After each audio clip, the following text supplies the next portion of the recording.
Welcome to my channel conceptual math with দেশ। আজকের আমার টপিক হলো ইনডেফিনাইট ইন্টিগ্রেশন বা অনির্দিষ্ট সমাকল, যেটা এটা ক্লাস 12-এর একটা চ্যাপ্টার।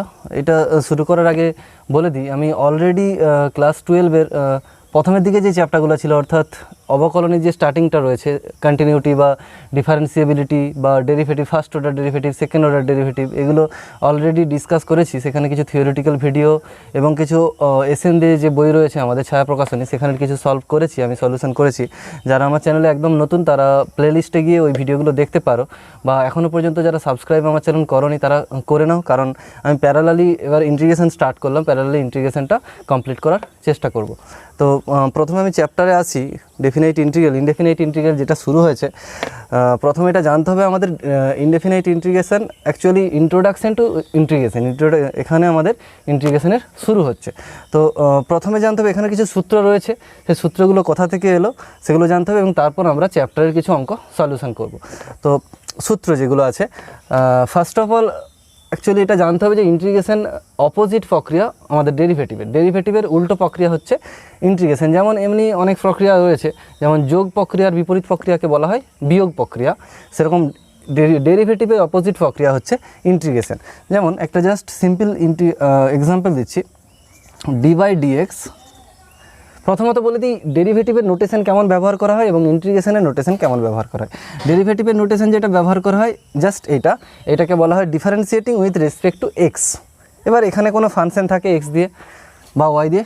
আর ইন্টিগ্রেশন কীভাবে ডিনোট করা হয়, এখানে যেমন এখানে কিছু মান বসাতে হয়, তার জন্য আমরা কিছু একটা রেজাল্ট পাবো। সেরকমই ইন্টিগ্রেশনের সময় ইন্টিগ্রেশনের সিম্বলটা কীভাবে আমরা দেখাবো। ডেরিভেটিভের সিম্বল যেমন d/dx, যখন আমাদের বলে দেয় differentiating with respect to x, এখন d/dx দিতে হয়। তেমন যদি integration with respect to x থাকে, সেটা হবে জাস্ট একটা ইন্টিগ্রেশনের সাইন অফ ইন্টিগ্রেশন এটাকে বলা হয়, এবং dx হবে। এখানে অ্যাকচুয়ালি ফাংশনটা যার ডেরিভেটিভ করা হতো সেটা কোথায় বসতো, সেটা বসতো এই ব্র্যাকেটের মধ্যে, এই জায়গাটায় যার ডেরিভেটিভ করা হবে সেটা বসবে, কিন্তু যার ইন্টিগ্রেশন করা হবে সেটা অ্যাকচুয়ালি এখানে বসবে এই জায়গাটাতে। এটা হচ্ছে first of all notation of integration এইটা। এবার এটা ইনডেফিনাইট ইন্টিগ্রেশন, ডেফিনাইট ইন্টিগ্রেশনের ক্ষেত্রে এখানে কিন্তু লিমিট থাকবে। সাপোজ এখানে 2 to 4 লিমিট, এটাকে বলা হয় লোয়ার লিমিট, 4টাকে বলা হয় আপার লিমিট। তো আমাদের সেগুলো আমরা পরে শিখব। আপাতত আমাদের ইনডেফিনাইট ইন্টিগ্রেশন, অর্থাৎ কোনো লিমিট থাকবে না, জাস্ট একটা ফাংশন তার আমাদের ইন্টিগ্রেশন করতে হবে। কোনো একটা এখানে যেমন এক্সের সাপেক্ষে আছে, ওয়াইয়ের সাপেক্ষেও থাকতে পারে। এবার সেকেন্ডলি যেটা বলি, এর সাথে এর সম্পর্কটা কি, প্রথমেই বললাম অপোজিট প্রক্রিয়া। অর্থাৎ কোনো একটা ফাংশনের যদি আমরা ডেরিভেটিভ করি, suppose let us consider a function p d/dx of, suppose p ধরলাম, যদি p এর ডেরিভেটিভ হচ্ছে কত, সাপোজ p যে ফাংশনটা রয়েছে তার ডেরিভেটিভের রেজাল্ট পেয়েছি আমরা q। একটা ফাংশন p রয়েছে, তার ডেরিভেটিভের রেজাল্ট পেয়েছি, ডেরিভেটিভ করার পর p এর ডেরিভেটিভ হয়েছে q।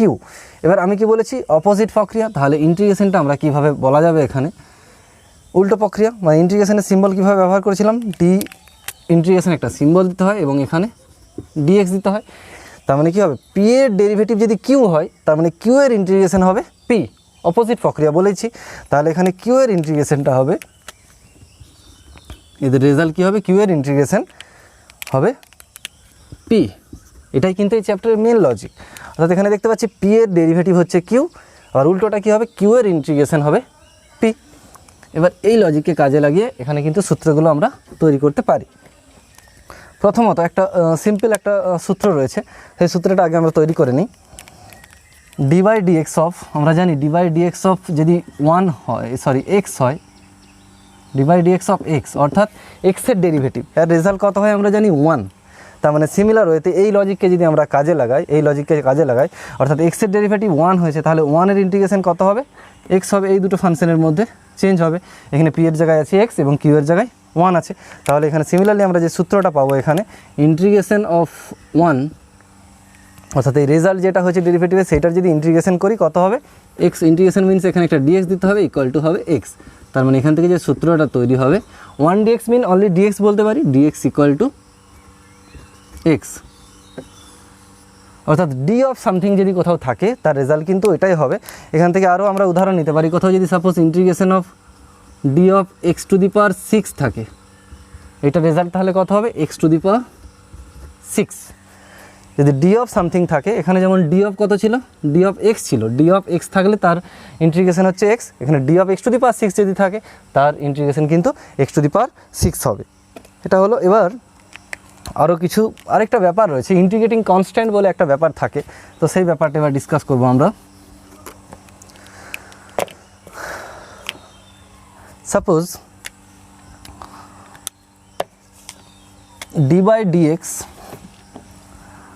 বাই ডিএক্স অফ যদি এক্স টু দি পাওয়ার 6 থাকে, এর রেজাল্ট কী হয়, এক্সের সাপেক্ষে এক্স টু দি পাওয়ার 6-এর ডেরিভেটিভের সূত্র সবাই জানি, n into x to the power n minus 1, তাহলে 6 into x to the power n minus 1 mean 6 minus 1 that is 5। তাহলে এখান থেকে আমরা ডিরেক্টলি বলতে পারি বা এখান থেকে আমরা সূত্রটা তৈরিও করতে পারি বা সরাসরিও বলা যায়, আমি দুই রকমভাবে দেখিয়ে দিচ্ছি। এখান থেকে তাহলে d of x to the power 6, অর্থাৎ এই যে নিচের ডিএক্সটা, ডি বাই ডিএক্সের নিচের ডিএক্সটা ছিল, যদি ভাগের মতো করে আমরা ভাবি, এটা ডান দিকে গেলে কি হবে, অপারেটরটা গুণ হয়ে যাবে 6 x to the power 5 dx. এবার যদি ইন্টিগ্রেশন করে দিই বোথ সাইডে, এটা ইন্টিগ্রেশন করলাম, এটা ইন্টিগ্রেশন করলাম, তাহলে এই ইন্টিগ্রেশনটা আমরা আগে লিখে নিচ্ছি, এটা integration of 6 x to the power 5 dx equal to কত হবে, এটার ভ্যালু আমি এখানে দেখালাম, ডি অফ সামথিং থাকলে রেজাল্ট কিন্তু এটাই হয়, এক্স টু দি পাওয়ার 6 হয়ে যাবে এটা রেজাল্ট। তার মানে এটা কিন্তু আমরা সরাসরিও বলতে পারতাম, এই রেজাল্টটা এটা এইভাবে ভেঙে বলেছি, আমরা কিন্তু সরাসরিও বলতে পারতাম। সরাসরি কীভাবে বলতাম, যদি এইটার এক্স টু দি পাওয়ার 6-এর ডেরিভেটিভ হয়েছে এইটা, তাহলে সরাসরি যদি বলতাম, অতএব এইটার integration 6 x to the power 5-এর ইন্টিগ্রেশন, অর্থাৎ ইন্টিগ্রেশন সাইন আর শেষে ডিএক্স সমান হবে কোনটা, এক্স টু দি পাওয়ার 6, এভাবেও আমরা বলতে পারতাম। তাহলে এটা যদি আমি আরেকবার তুলে নিই, তাহলে d by dx of x to the power 6, এটা রেজাল্ট কত হচ্ছে 6 এক্স টু দি পাওয়ার 5।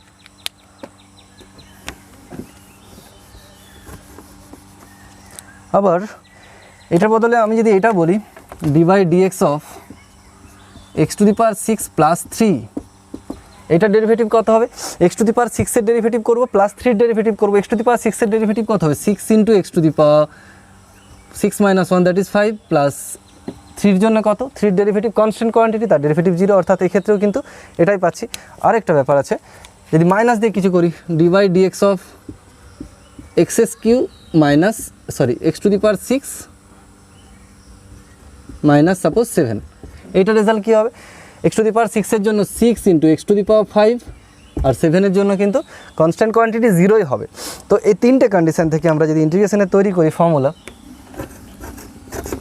তাহলে কি আসছে, তিনটে কন্ডিশন থেকে ফার্স্ট কন্ডিশন থেকে যেটা পাবো, এইটার ডেরিভেটিভ হয়েছে এটা, এক্স টু দি পাওয়ার 6-এর ডেরিভেটিভ হয়েছে 6 এক্স টু দি পাওয়ার 5, তাহলে 6 এক্স টু দি পাওয়ার 5-এর integration 6 x to the power 5 ইন্টিগ্রেশনের জন্য একটা ডিএক্স দিতে হবে, ইকুয়াল টু কত হবে, এক্স টু দি পাওয়ার 6। এবং এখান থেকে কি পাচ্ছি, এখান থেকে পাচ্ছি যে এইটার integration 6 x to the power 5 ডিএক্সের ইন্টিগ্রেশন হচ্ছে এক্স টু দি পাওয়ার এইটা x to the power 6 plus 3। তারপর এখান থেকে আমরা কি পাবো, integration of 6 x to the power 5 dx, এটার ইন্টিগ্রেশন হচ্ছে x to the power 6 minus 7। এখানে কিন্তু দেখতে পাচ্ছি লেফট হ্যান্ড সাইড যেটা রয়েছে ইন্টিগ্রেশনের দিকটা পার্টটা সব কিন্তু সেম, এটা যা আছে এটা তা আছে, এটা কিন্তু সেম কোয়ান্টিটি সবগুলোতেই রয়েছে, কিন্তু রেজাল্টটাতে আমাদের ডিফারেন্ট রেজাল্ট আসছে। এটাতে only x to the power 6, এটাতে x to the power plus 3, এটাতে x to the power 6 minus 7। অর্থাৎ আমাদের তার মানে নর্মাল একটা জেনারেল যদি সূত্র তৈরি করতে চাই, এখান থেকে একটা জেনারেলাইজেশন আমাদের করতে হয় অনির্দিষ্ট সমাকলের ক্ষেত্রে, যে ক্ষেত্রে লিমিট থাকে না, এখানে লিমিট দেখতে পাচ্ছি নেই, লোয়ার লিমিট আপার লিমিট নেই, সেই ক্ষেত্রে আমাদের জেনারেল একটা সূত্র বানাতে হয়। সেটা হচ্ছে, তার মানে এখান থেকে তিনটে থেকে আমরা একটা জেনারেল ফর্মুলা বানাবো, ইকুয়াল টু সূত্রটা হচ্ছে x to the power 6 plus C, এখানে একটা সি কনসিডার করতে হয়। যখন প্রথম অঙ্কটার ক্ষেত্রে সি এর মানটা 0, এটার ক্ষেত্রে 3, এটার ক্ষেত্রে -7, অর্থাৎ এখানে পাশে কিন্তু লিখে দিতে হবে সি ইজ ইন্টিগ্রেটিং কনস্ট্যান্ট, আইসি বলা হয়, বা ফুল কথায় লিখলে ইন্টিগ্রেটিং কনস্ট্যান্ট, বা বাংলায় অনেকে লিখে দেয় সি হলো সমাকলন ধ্রুবক, সমাকল ধ্রুবক বা সমাকলন ধ্রুবক, এগুলো আমরা লিখতে পারি। তার মানে কি হয়, আমরা যখন অনির্দিষ্ট ইনডেফিনাইট ইন্টিগ্রেশন যে চ্যাপ্টারটা আমরা করছি, এখানে কিন্তু সব ক্ষেত্রেই এই সিটা কম্পালসারি, সি কিন্তু প্রতিটা অঙ্কের ক্ষেত্রেই দিতে হবে, নাহলে কিন্তু মার্কস কেটে নেবে। এবার আমরা সূত্রে আসি একটা, এখান থেকে যে নর্মাল সূত্রটা তৈরি হয়, এবার আমরা এটা তো এভাবে মনে রাখা সম্ভব নয়, সব সূত্র এভাবে মনে রাখবো কী করে, প্রতিটা ডেরিভেটিভ দেখা সম্ভব নয়, সেই জন্য আমরা জেনারেল একটা সূত্র বানাবো। সাপোজ আমরা d by dx of x to the power n plus one এর ডেরিভেটিভ করে দেখছি কি হয়। এর ডেরিভেটিভ হয় এন ইন্টু অর্থাৎ এন প্লাস ওয়ান ইন্টু এনের জায়গায় এন প্লাস ওয়ান আছে, n into x to the power n minus one অর্থাৎ এন প্লাস ওয়ান তারপর একটা মাইনাস ওয়ান, তাহলে just n plus one plus one minus one কেটে যাবে, x to the power N থাকবে। অর্থাৎ এখান থেকে আমরা বলতে পারি যে এই যে রাইট হ্যান্ড সাইডে যেটা রয়েছে এই যে পার্টটা রয়েছে এর ইন্টিগ্রেশন হবে এই পার্টটা, অর্থাৎ n plus one into x to the power n dx equal to x to the power n plus one. বা এখান থেকে আমরা জেনারেলাইজেশন করবো এন প্লাস ওয়ান তো কনস্ট্যান্ট কোয়ান্টিটি, এটা ব্র্যাকেটের ইন্টিগ্রেশনের বাইরে নিয়ে আসতে পারি, এন প্লাস ওয়ান জাস্ট হবে x to the power n dx equal to x to the power n plus one. এবার এন প্লাস ওয়ানটা কী করতে পারি, কনস্ট্যান্ট কোয়ান্টিটি, জাস্ট এদিকে ভাগ করে দেবো। কিন্তু একটু আগে যেটা বললাম একটা প্লাস সি লিখে নিতে হবে, সি ইজ ইন্টিগ্রেটিং কনস্ট্যান্ট, অতএব x to the power N এর সূত্র কিন্তু এটা। এবার এখান থেকে আমরা নর্মাল যে কোনো সূত্র বানাতে পারি, suppose x to the power six যদি এইটা থাকে, তার মানে সূত্র কী হবে এখান থেকে, এই সূত্র অনুসারে x to the power n plus one অর্থাৎ এনের জায়গায় এখানে কত আছে, সিক্স আছে, রাইট হ্যান্ড সাইডে কী হবে এন প্লাস ওয়ান অর্থাৎ সেভেন হয়ে যাবে, divided by seven plus C, পাশে লিখে দেবো সি ইজ ইন্টিগ্রেটিং কনস্ট্যান্ট। এটা ভগ্নাংশ হতে পারে, সাপোজ রুট এক্স ডিএক্স কোথাও আছে, রুট এক্স মিনস কত, x to the power half dx, এটা সূত্র করলে কি x to the power n plus one by n plus one, তাহলে এক্স টু দি পাওয়ার হবে half plus one that is 3/2 by 3/2 plus C. এভাবে কিন্তু আমরা সূত্রটা করতে পারি। আরও যে সমস্ত সূত্র আছে সেগুলো আমি আলোচনা করে দিচ্ছি, তোমরা সংক্ষিপ্তকরণে দেখেও নিতে পারো সূত্রগুলো, তোমরা এবারে আইডিয়া হয়ে যাবে অনেকটাই। ফার্স্ট সূত্র তাহলে ওটা ছিল। এবার cos x এর ইন্টিগ্রেশন কী হয়, cos x dx এটার ইন্টিগ্রেশনের ভ্যালু কী হয়। নর্মালি আমাদের এখানে আরেকটা টাইপের আরেক রকমভাবে ভেবেও করা যেতে পারে, বা আমি আরেকটা তুলে দিচ্ছি যে সূত্রটা d by d x of sine x কী হয়, cos x ডিভাইড সাইন এক্সের ডেরিভেটিভ হয় cos x, তাহলে cos x এর ইন্টিগ্রেশন করলে কী হবে, cos x এর ইন্টিগ্রেশন হবে সাইন এক্স, এইভাবেও প্লাস সি, এভাবে আমরা আগেরগুলো করলাম। এবার এটা অন্যরকমভাবে, এগুলো তো সবসময় মনে রাখা যাবে না, এভাবে লেখা যাবে না, তো ডিরেক্টলি আমরা কী ভাববো, cos x dx এটা যখন ইন্টিগ্রেশন চেয়েছে, cos x এর ইন্টিগ্রেশন চেয়েছে, নর্মালি আমরা ভাববো যে কারো ভ্যালু কি কারো ডেরিভেটিভ করলে কি cos x হয়, এইভাবে ভাববো যে কোনো ফাংশন আছে যার ডেরিভেটিভ করলে cos x হয়, হ্যাঁ সাইন এক্সের ডেরিভেটিভ করলে cos x হয়, তাহলে এটা হবে জাস্ট যার ডেরিভেটিভ করলে হয় সেটা দিয়ে দেবো। এবার যদি সাইন এক্স ডিএক্স থাকে, সাইন এক্স ডিএক্স, তো এখানে দেখতে হবে কার ডেরিভেটিভ করলে সাইন এক্স হয়, সাইন এক্স সরাসরি হয় না, মাইনাস সাইন এক্স হয়। অ্যাকচুয়ালি cos এক্সের যখন আমরা ডেরিভেটিভ করি তখন মাইনাস সাইন এক্স হয়, তাহলে সাইন এক্সের ইন্টিগ্রেশন কত হবে, সাইন এক্স ডিএক্স যদি ইন্টিগ্রেশন করা হয় cos এক্স হবে, কিন্তু এখানে একটা মাইনাস ছিল, মাইনাসটা এদিক থেকে এইদিকে আসবে, তাহলে মাইনাস cos এক্স, তাহলে সাইন এক্সের ইন্টিগ্রেশনের মান হবে minus cos x plus c. এবার suppose sec square x dx, তখন ভাবতে হবে আমাদের সেক স্কোয়ার এক্স ডিএক্সের যদি ইন্টিগ্রেশন চাই যে কোনো ফাংশন সেখানে কি আছে যার ডেরিভেটিভ করলে সেক স্কোয়ার এক্স হয়, হ্যাঁ আমরা জানি সেক স্কোয়ার এক্স ডেরিভেটিভ হয় ট্যান স্কোয়ার এক্স, এই ট্যান এক্সের ডেরিভেটিভ হয় সেক স্কোয়ার এক্স, তাহলে এখানে রেজাল্ট হবে just tan x plus six. Similarly cosec square এক্সের জন্য কত হবে, আমরা জানি কট এক্সের ইন্টিগ্রেশন হয় minus cosec square x, cot x থাকলে তার ইন্টিগ্রেশন হয় minus cosec square x, minus তো এদিকে নেই তাহলে এদিকে লিখে নিলাম প্লাস সি। তারপরে সেক এক্স ট্যান এক্স যদি কোথাও থাকে, তো আমাদের দেখতে হবে কোনো ফাংশন আছে যার derivative sec x tan x হয়, হ্যাঁ সেক এক্স রয়েছে যার ডেরিভেটিভ হয় সেক এক্সের ডেরিভেটিভ হয় সেক এক্স ট্যান এক্স, তাহলে সেক এক্স ট্যান এক্সের ইন্টিগ্রেশন হবে sec x plus six C.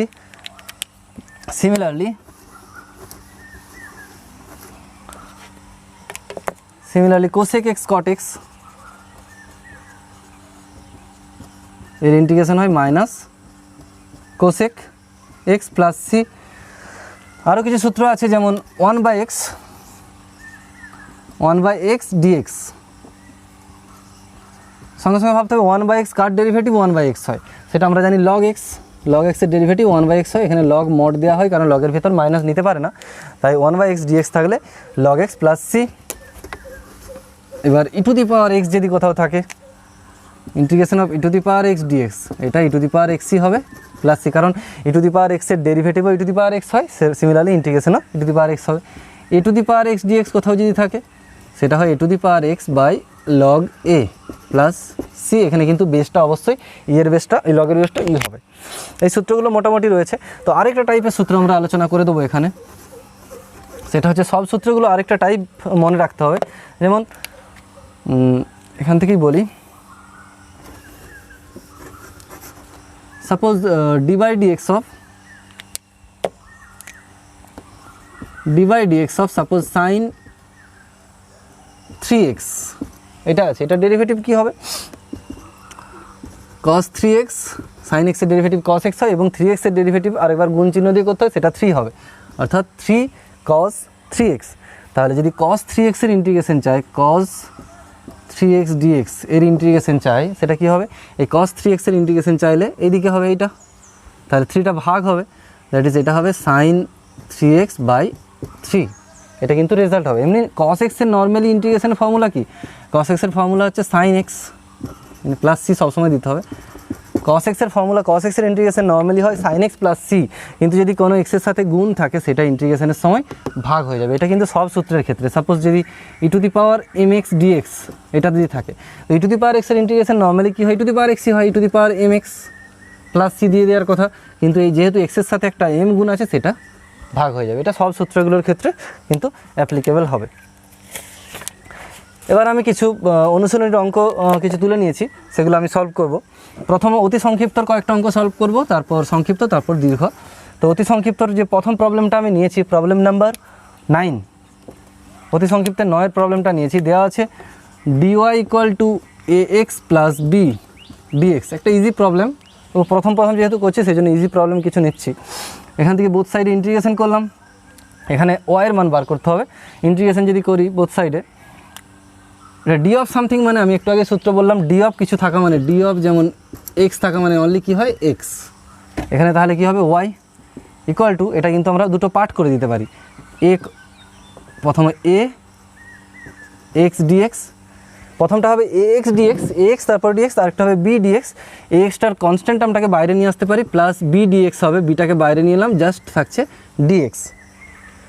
এবার এখান থেকে কী করতে পারি, ওয়াই ইকুয়াল টু এ এক্সের ডেরিভেটিভ x⁻1 আছে, তাহলে x মিনস x⁻1, এটা সূত্র কী হবে xn+1 বাই n+1, তাহলে এটা হবে x² / 2 প্লাস এটা bx প্লাস সি, এটা হবে অ্যান্সার y ইকুয়াল টু এটা হবে উত্তর প্রথম ইন্টিগ্রেশনটা। তারপরের প্রবলেম নাম্বার 11,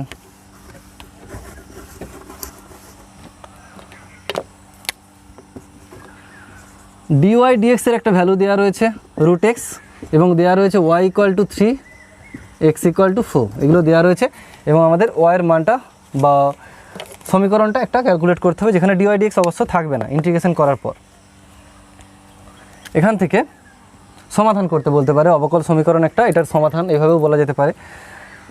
তো এখান থেকে dy পাচ্ছি কত, √x dx বা x⁻² dx, এটা গুণ করলাম, √x মিনস x⁻² আর নিচের ডিএক্সটা দিকে গুণ হলো আর দুদিকে ইন্টিগ্রেশন করলাম, পাশে কিন্তু লিখে দিতে হবে সমাকলন করে পাই।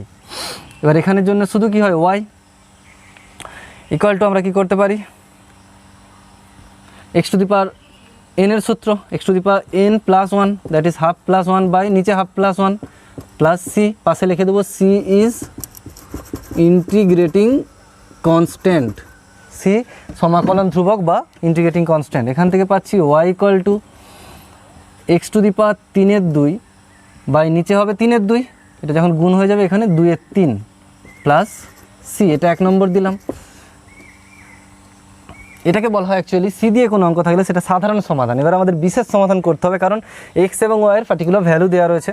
তো এবং এক্স ওয়াই এর ভ্যালু যদি এখানে পুট আমরা করে দিই, ওয়াই ইকুয়াল টু কত দেওয়া আছে 3 দেওয়া আছে, 3 equal to 2/3 into x⁻3/2, x⁻3/2 এর মানটা এখানে ক্যালকুলেট করে নিচ্ছি, মানে এক্সের মান কত 4⁻3/2 সমান 4 মানে 2² 2 কেটে যাচ্ছে, 2⁻3 মানে 8 হচ্ছে, তাহলে এখানটা থাকবে 8 প্লাস সি, তাহলে এখান থেকে সি এর মানটা কত পাবো, সি ইকুয়াল টু পাবো 3 মাইনাস 8×2 = 16/3, এখান থেকে ভ্যালু পাচ্ছি 9 - 16/3, এটা আছে -7/3। 3। অতএব নির্ণয় বিশেষ সমাধান হবে জাস্ট সি এর জায়গায় এই মানটাকে, যেখানে আমি 1 নম্বরে বসিয়ে দেবো, সি এর জায়গায় মানটা বসিয়ে দিলে কি হবে, সমাধানটা y = 2/3 x⁻³ প্লাস সি ছিল, সি এর মানটা কত, -7/3 -7/3, বা একটু সিম্পলিফাই করে নিলে 3 লসাগু করলে ডান দিকে 3 হচ্ছে, 3y = 2x⁻³ - 7, এটা কিন্তু সমাধান হবে। এবার কোশ্চেন নাম্বার 18, কোশ্চেন নাম্বার 18-এ কী আছে, e⁻³ log x, integration of e⁻³ log x, এটা আমাদের ক্যালকুলেট করতে হবে। e⁻³ log x dx, এটা ক্যালকুলেট করতে হবে। এটা e আর log পাশাপাশি থাকলে কিন্তু মানটা ক্যান্সেল হয়ে যাবে, এটার ভ্যালু অ্যাকচুয়ালি x হয়, আর log পাশাপাশি থাকলে জাস্ট ক্যান্সেল হয়ে x কিন্তু উত্তর হয়। তাহলে এখানে 3 একটা প্রবলেম ক্রিয়েট করছে এই 3-র জন্য। এবার লগের আগে 3 মানে ওটা যদি লগের পরে নিয়ে যেতে চাই তাহলে চলরাশির পাওয়ারে যাবে, তাহলে এটা হবে x⁻³ dx। এবার আর log পাশাপাশি হয়ে গেল, জাস্ট থাকবে x³ dx, এখান থেকে অ্যান্সার হবে x⁴/4 plus C, C is integrating constant পাশে লিখে দিতে হবে। পরের প্রবলেম নাম্বার 30, অতি সংক্ষিপ্তই চলছে। Problem number 30, cos x degree dx, এটা কিন্তু অনেকে ভুল করে sin x ডিগ্রি dx করে দেয়, sin x degree plus C করে দেয়, কিন্তু এটা ভুল হবে। আমরা জানি cos x এর ইন্টিগ্রেশন কি হয়, sin x প্লাস সি, কিন্তু এটা ওটা এক্সট্রা থাকে রেডিয়ানে, এটা আছে ডিগ্রিতে, আমার রেডিয়ানে নিয়ে যেতে হবে। এবার আরেকটা সূত্র বলে দিই, cos mx থাকলে কি হবে, একটু আগে বললাম sin mx by m plus C, এটা কিন্তু হবে। এবার এক্স ডিগ্রি মানে কত, এক্স ডিগ্রি মানে 180 ডিগ্রি = পাই, এখান থেকে এক্স ডিগ্রি পাবো, ঐকিক নিয়মেও যদি করে নেই πx/180, তাহলে এটা হবে cos πx/180 dx। এবার এখানে mx আছে, cos mx, m এর জায়গায় কত রয়েছে, m এর জায়গায় আছে m এর জায়গাতে আছে π/180, এটা m এর ভ্যালু, তাহলে এটা হবে sin πx/180 divided by m, m এর মান π/180 প্লাস সি, তাই এটা যদি গুণ হয়ে যায় উপরে 180/π হবে, এবং এটা হবে sin x degree plus C, C is integrating constant. এবার নেক্সট প্রবলেম, এরপর একটা সংক্ষিপ্তর প্রবলেম নাম্বার 15, সংক্ষিপ্তের 15 দাগের প্রবলেমটাতে রয়েছে cos q theta D theta. এটাতে গুণিতক কোণের একটা সূত্র আমাদের কাজে লাগবে cos q থিটার ভ্যালুর জন্য। অ্যাকচুয়ালি একটা সূত্র ছিল cos 3 থিটা সমান 4 cos q theta minus 3 cos theta. এখান থেকে cos q থিটার কত মান পাবো, এই যে cos q থিটার মান যদি দরকার হয় প্রথমে এটা এদিকে নিয়ে আসতে হবে, তাহলে cos q theta = cos 3 theta plus 3 cos theta, টোটালটা নিচে কত হবে 4, এই মানটা বসিয়ে দিলে কিন্তু আমরা ইন্টিগ্রেশনটা করে নিতে পারবো। cos 3 theta plus 3 cos theta divided by 4, 4 থাকলো, একটা এখানটা ডি থিটা ছিল, তাহলে প্রথমটা কত হবে cos 3 theta D theta plus 1/4, 3/4 হয়ে যাবে এখানটায়, 3/4 cos থিটা ডি থিটা সমান হবে 1/4 ইন্টু সাইন, একটু আগে সূত্র বললাম এটা sin 3 থিটা/3 হবে, plus 3/4 sin theta plus C, পাশে লিখে দেবো সি ইজ ইন্টিগ্রেটিং কনস্ট্যান্ট। তারপর আরেকটা প্রবলেম সংক্ষিপ্তর, প্রবলেম নাম্বার 26, প্রবলেমটাতে কি আছে, tan ইনভার্স, ইন্টিগ্রেশন করতে হবে tan inverse sin x by 1 minus cos x dx। এখানটায় আমাদের কি করতে হবে, এখানটায় যে ট্রিগোনোমেট্রি অংশকোণের সূত্র ছিল সেই সূত্রগুলো ইউজ করতে হবে। তাহলে tan ইনভার্স, এটা sin 2 থিটার সূত্রের মতো, sin x এর সূত্র হবে 2 sin x/2 cos x/2, নিচেটা হবে 1 মাইনাস cos 2 থিটার যে সূত্র ছিল 2 sin স্কোয়ার থিটা হয়, এখানে হবে 2 sin square x/2 dx। Ultimately আসবে tan ইনভার্স কত হবে, এখানে ক্যান্সেল হয়ে যাওয়ার পর cos x/2 আর নিচে হবে sin x/2, এটা হবে cot x/2 dx equal two হবে tan ইনভার্স, এটাকে পাই একটা ইনভার্স ট্রিগোনোমেট্রি ইনভার্সের সূত্র অ্যাপ্লাই করছি, π/2 কট ইনভার্স, সরি এটাকে এইভাবে লিখতে পারি, ট্যান পূরক কোণের একটা সূত্র, tan π/2 minus theta that is x/2, tan 90 degree minus theta মানে কট থিটা হয়, এটা লিখতেই পারি। এবার ট্যান আর ট্যান ইনভার্স পাশাপাশি থাকলে ক্যান্সেল হয়ে যায় আমরা জানি, তাহলে এখানে আলটিমেটলি কে পড়ে থাকবে, ট্যান আর ট্যান ইনভার্স কেটে গেলে π/2 মাইনাস x/2 ইন্টিগ্রেশন dx। এবার এখান থেকে ফার্স্ট পার্টটা কনস্ট্যান্ট পার্ট, π/2 বাইরে আসবে, ইন্টিগ্রেশন শুধু dx মাইনাস, এখানে মাইনাস আর হাফ নিচে 2 আছে, হাফটা বাইরে আনলাম, থাকছে কত x dx, তাহলে এটা হবে dx এর জন্য ইন্টিগ্রেশন অনলি x হয়, πx/2 minus half into x এর ইন্টিগ্রেশন হয় x²/2 প্লাস c, এখানে 2 দিয়ে 4 হয়ে যাবে, that is πx/2 minus x²/4 plus c, যেখানে c হলো সমাকলন ধ্রুবক। এবার কোশ্চেন নাম্বার সংক্ষিপ্ত আরেকটা প্রবলেম 31, প্রবলেম নাম্বার 31, এটা কি আছে, আমাদের একটা প্রমাণ করতে হবে dx/1 প্লাস সাইন এক্স, এটা প্রমাণ করতে হবে কি tan x minus sec x plus c, এটা প্রমাণ করতে দিয়েছে। এটার যদি লেফট হ্যান্ড সাইডটা আমরা তুলে নিয়ে কী করছি, আমরা উপর নিচে 1 প্লাস সাইন এক্স দিয়ে মাল্টিপ্লাই করব, তাহলে সরি 1 মাইনাস সাইন এক্স দিয়ে মাল্টিপ্লাই করব, তাহলে উপরটা কত হবে 1 minus sine x dx divided by 1 plus sine x into 1 minus sine x, কত আসছে এটা, উপরটা যেমন আছে থাক 1 মাইনাস সাইন এক্স, আর নিচেটা হয়ে যাবে 1 minus sine A plus B into A minus B formula, 1 minus sine square theta that is cos square theta, cos square x dx. First পার্টটা হবে 1/cos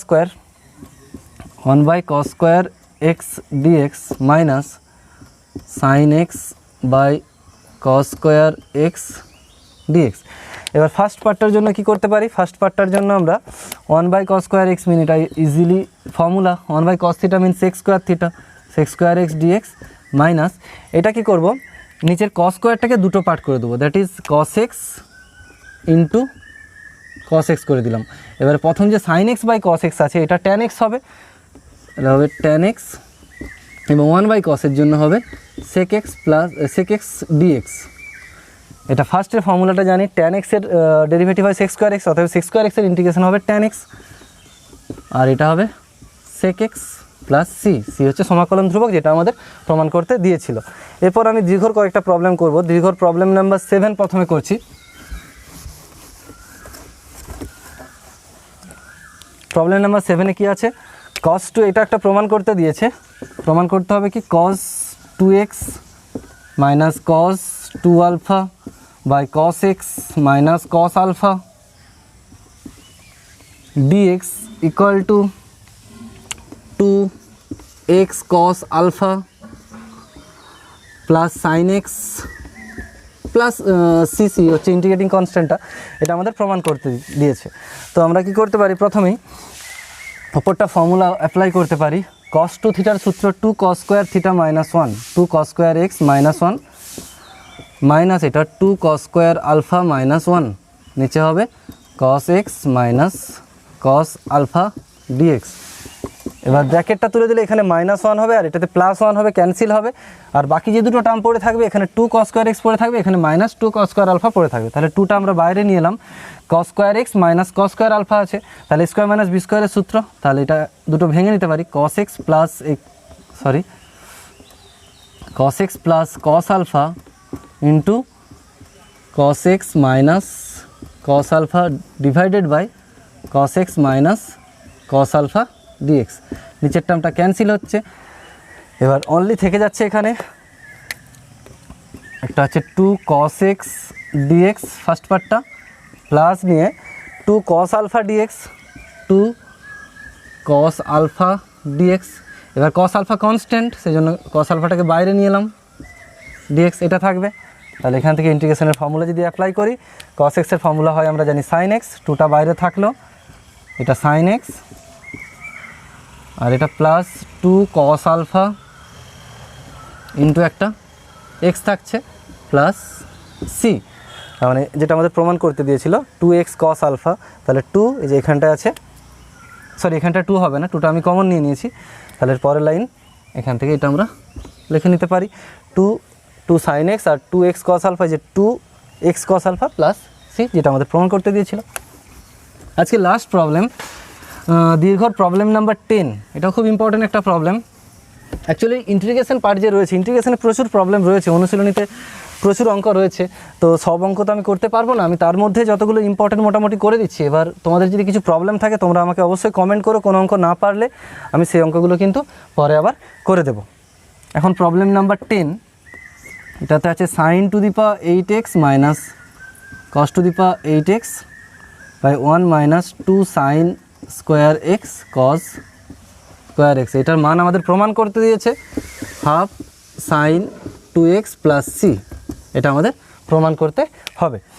এবার এখান থেকে যদি আমি উপরটায় এটা আমরা কি করতে পারি, sin 4x এর টোটালটার হোল স্কোয়ার, এখানটা cos 4x এর টোটালটার হোল স্কোয়ার করতে পারি। এবার এ স্কোয়ার মাইনাস বি স্কোয়ারের সূত্রে এখানে অ্যাপ্লাই করতে পারি, a plus B into A minus b হবে। তাহলে প্রথমটা হতে cos square sin 4x plus cos 4x, আরেকটা হবে sin 4x minus cos 4x divided by 1 minus 2 sin square x cos square x dx. Next কী করতে পারি আমরা, এই যে পার্টটা রয়েছে এখানটায় আমরা স্কোয়ারের স্কোয়ার করব, স্কোয়ারের স্কোয়ার cos স্কোয়ারের স্কোয়ার, সবগুলোতেই সেম কাজ করব, sin স্কোয়ারের স্কোয়ার আর এখানটায় cos স্কোয়ারের স্কোয়ার। তাহলে প্রথম যে ফর্মুলাটা আসবে এ স্কোয়ার প্লাস বি স্কোয়ারের ফর্মুলা, এটা যদি আমরা ব্র্যাকেটের ভিতরেরগুলো এভাবে, এটা স্কোয়ার প্লাস বি স্কোয়ার আর এখানটা square minus B square. Square plus B স্কোয়ারের কি ফর্মুলা রয়েছে, এ প্লাস বি এর হোল স্কোয়ার মাইনাস 2ab। তাহলে এটা প্রথম যে সূত্রটা এ প্লাস বি এর whole square sin square x plus cos square x তার whole square minus A plus B এর whole square minus 2ab 2 sin square x cos square x. এটা first পার্টটা শুধুমাত্র আমরা সূত্রে ভাঙলাম। এবার সেকেন্ড পার্টটা কী হবে, এটা a plus B into A minus b, that is এটা ভাঙতে পারি sin square x plus cos square x একটা হবে, আরেকটা হবে sin square x minus cos square x. এই পার্টগুলো হবে 1 minus 2 sin square x cos square x আর শেষে একটা ডিএক্স থাকবে। এটা হলো। এবার দেখতে পাচ্ছি এখান থেকে কিছু পার্ট আছে যেগুলো ভ্যালু 1 হয়ে যাবে, কারণ এই ফর্মুলা অনুসারে sin square theta plus cos square theta এটা 1 হবে। তাহলে ফার্স্ট যে পার্টটা থাকবে এটা 1 minus 2 sin square x cos square x, এটা থাকলো। সেকেন্ড যে পার্টটা থাকছে তার মধ্যে প্রথম পার্টটা 1 হয়ে যাচ্ছে, সেকেন্ড পার্টটা cos স্কোয়ার এক্স, সেকেন্ড পার্টটা sin স্কোয়ার এক্স, ওখান থেকে আমি মাইনাস কমন নিয়ে নিচ্ছি। মাইনাস কমন নিলে কী হবে, cos square x minus sin square x. Minus common নিয়েছি যেহেতু মাইনাসটা বাইরে নিয়ে এলাম, আর নিচে থাকছে 1 minus 2 sin square x cos square x. এবার এখানে দেখতে পাচ্ছি এই টার্মটা আবার ক্যান্সেল হচ্ছে নিচের সাথে, এই টার্মটা ক্যান্সেল হয়ে যাচ্ছে। আর উপরে যেটা এটা কেন, এটা কমন নিয়েছিলাম মাইনাস কেন, জাস্ট একটা ফর্মুলার জন্য, cos square theta minus sin square থিটার ফর্মুলা হয় cos 2 থিটা, ট্রিগোনোমেট্রি ফর্মুলা, গুণিতক কোণের, সেই ফর্মুলার জন্য কিন্তু মাইনাসটা কমন নিয়েছি। এবার কমন নেওয়ার পর তাহলে একটা মাইনাস সামনে থাকছে, তারপরে এটা cos 2 থিটার সূত্র cos 2x dx সমান cos 2x এর ইন্টিগ্রেশনের ফর্মুলা হচ্ছে sin 2x বাই 2, তাহলে এটা হবে sin 2x by 2 plus C. এটা এইভাবে আছে বইয়ে, প্রমাণটা যেটা দেওয়া আছে half sin 2x plus C, যেটা আমাদের প্রমাণ করতে দিয়েছিল, যেখানে সি হচ্ছে ইন্টিগ্রেটিং কনস্ট্যান্ট। সো স্টুডেন্ট আজকের মতো এটুকুই। আর আমার চ্যানেল এখনও পর্যন্ত যারা সাবস্ক্রাইব করনি তারা অবশ্যই সাবস্ক্রাইব করে নাও, কারণ শুধুমাত্র ক্লাস 12 না 11 প্যারালালি এনডিএ জয়েন্ট এন্ট্রান্সের যে পরীক্ষাগুলো হয় সেই ভিডিওগুলো আমি বানাচ্ছি, তার সাথে ক্লাস 10-এরও কিছু চ্যাপ্টারের ভিডিও বানিয়ে দিচ্ছি। সো আজকের মতো এটুকুই, থ্যাংক ইউ।